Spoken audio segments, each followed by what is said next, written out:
बहुत समय पहले की बात है। एक छोटे से गांव में रामलाल नाम का एक किसान रहता था। रामलाल बहुत मेहनती और ईमानदार था, लेकिन उसकी फसलें अक्सर सूखा, बाढ़ या कीड़ों के कारण खराब हो जाती थी।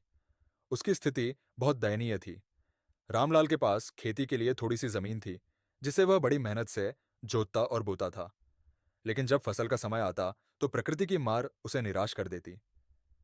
एक दिन रामलाल बहुत निराश होकर अपनी पत्नी से बोला, अब तो मेरी हिम्मत टूट गई है। भगवान भी मेरी मदद नहीं कर रहे। मैं क्या करूं? रामलाल की पत्नी समझदार और धैर्यवान थी। उसने मुस्कुराते हुए कहा, अगर हम मेहनत और धैर्य बनाए रखें, तो एक ना एक दिन हमारी मेहनत जरूर रंग लाएगी। हिम्मत मत हारो। पत्नी की बातों से रामलाल को कुछ हिम्मत मिली। अगले दिन वह फिर से अपने खेतों में काम करने लगा।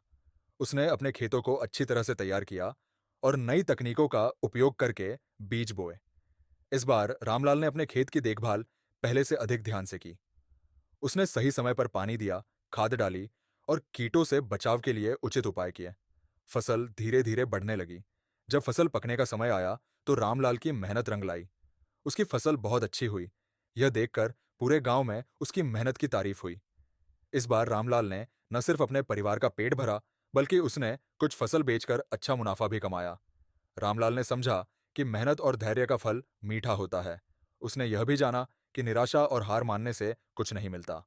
अगर हम धैर्य और सकारात्मक सोच के साथ लगातार प्रयास करते रहे, तो एक ना एक दिन सफलता जरूर मिलती है। इस कहानी से हमें यह सीखने को मिलता है कि कठिनाइयों के बावजूद मेहनत, धैर्य और सही दृष्टिकोण से किसी भी मुश्किल को पार किया जा सकता है। हार मानने के बजाय हमें अपने प्रयासों में निरंतरता बनाए रखनी चाहिए।